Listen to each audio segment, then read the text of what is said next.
De mystérieuses sphères découvertes sur les côtes australiennes, à quoi avons-nous faire? C'est le décryptage de la semaine dans Vitamine Tech.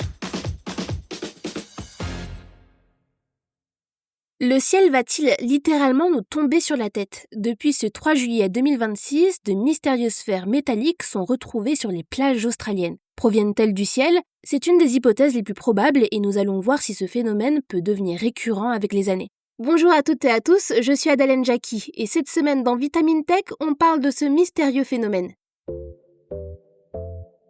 Imaginez la scène. Vous vous promenez sur une plage et au milieu du sable, vous découvrez une immense sphère métallique noire, parfaitement ronde.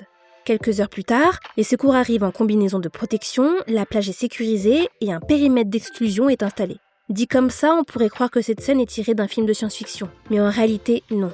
Entre le 3 et le 5 juillet 2026, les habitants de Forest Beach, une ville située dans l'état du Queensland au nord de l'Australie, ont découvert 6 sphères métalliques d'environ 1 mètre de diamètre échouées sur le sable. Incroyable! Les autorités compétentes se sont donc rapidement mobilisées pour déterminer l'origine de ces objets. Et verdict, d'après l'Australian Space Agency, il se pourrait que ce soit des récipients sous pression composite, des réservoirs conçus pour stocker des gaz à très haute pression à bord des fusées.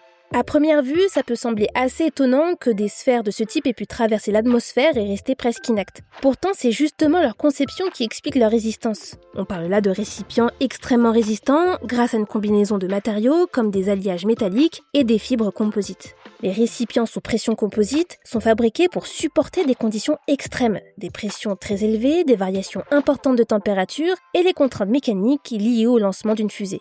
Lors d'une rentrée atmosphérique, une grande partie d'un lanceur brûle sous l'effet de la chaleur, mais certains composants, comme ces réservoirs, sont suffisamment robustes pour survivre. D'ailleurs, selon certains spécialistes, ces réservoirs font partie des éléments spatiaux qui résistent le plus souvent à la rentrée dans l'atmosphère. Ils surnomment d'ailleurs ces réservoirs les spaceballs ou les boules spatiales. Une fois séparés de leur lanceur, et lorsqu'ils sont vidés, ces réservoirs peuvent flotter. Ils peuvent donc tomber dans l'océan, dériver avec les courants pendant plusieurs semaines ou plusieurs mois, puis finir par s'échouer sur une plage. Ce phénomène n'est d'ailleurs pas nouveau. En juillet 2022, des débris liés à la capsule SpaceX Crew One avaient été retrouvés dans une ferme en Nouvelle-Galles du Sud, en Australie. En 2023, des éléments attribués à un lanceur de l'agence spatiale indienne ISRO avaient également été retrouvés en Australie occidentale. Ces découvertes posent ainsi une question juridique. Selon le traité de l'Espagne de 1967, les objets spatiaux restent sous la responsabilité de l'État qui les a lancés, même lorsqu'ils retombent sur Terre. Mais quelle fusée est à l'origine de ces débris? À ce stade, les autorités australiennes n'ont pas encore confirmé officiellement l'identité du lanceur concerné. L'enquête se poursuit avec des organismes internationaux afin de déterminer précisément leur provenance.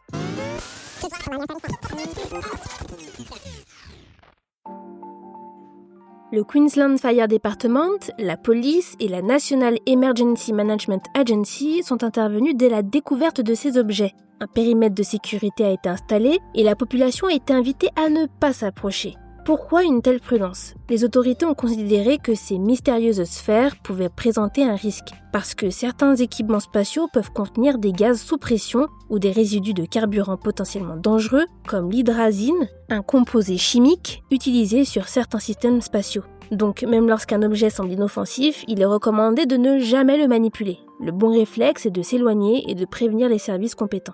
Mais cette affaire rappelle une réalité assez préoccupante. L'espace autour de la Terre est désormais très encombré. Selon un rapport de la société d'ingénierie britannique AQ, plus de 12 500 fragments de débris spatiaux tombent aujourd'hui sans aucun contrôle, ce qui représente près de la moitié des quelques 34 000 objets en orbite suivis par le CNES, l'agence spatiale française. Le problème, c'est qu'il n'existe pas encore de solution à grande échelle pour nettoyer ces débris spatiaux. Si l'agence spatiale européenne travaille sur une mission pour attraper certains débris en orbite basse, en même temps, d'autres solutions sont étudiées, comme des bras robotisés ou encore des voiles spéciales pour ralentir et faire retomber ces objets. Des chercheurs tentent même à mieux suivre ces débris au sol en utilisant des capteurs capables de détecter les ondes créées quand ils traversent l'atmosphère.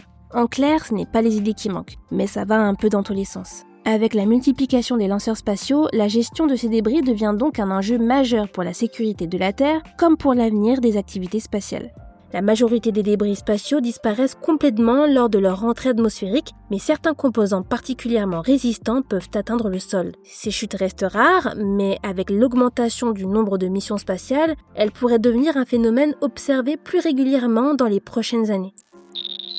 C'est tout pour cet épisode de Vitamine Tech. Pour ne pas manquer nos futurs épisodes, abonnez-vous dès à présent à ce podcast et si vous le pouvez, laissez-nous une note et un commentaire. Cette semaine, je vous recommande le tout nouvel épisode de Bêtes de science dans lequel Agatha Liévin-Bazin vous emmène à la rencontre du moustique, un petit insecte plein de ressources. Pour le reste, je vous souhaite tout le meilleur et comme d'habitude, une excellente journée ou une très bonne soirée et restez branchés.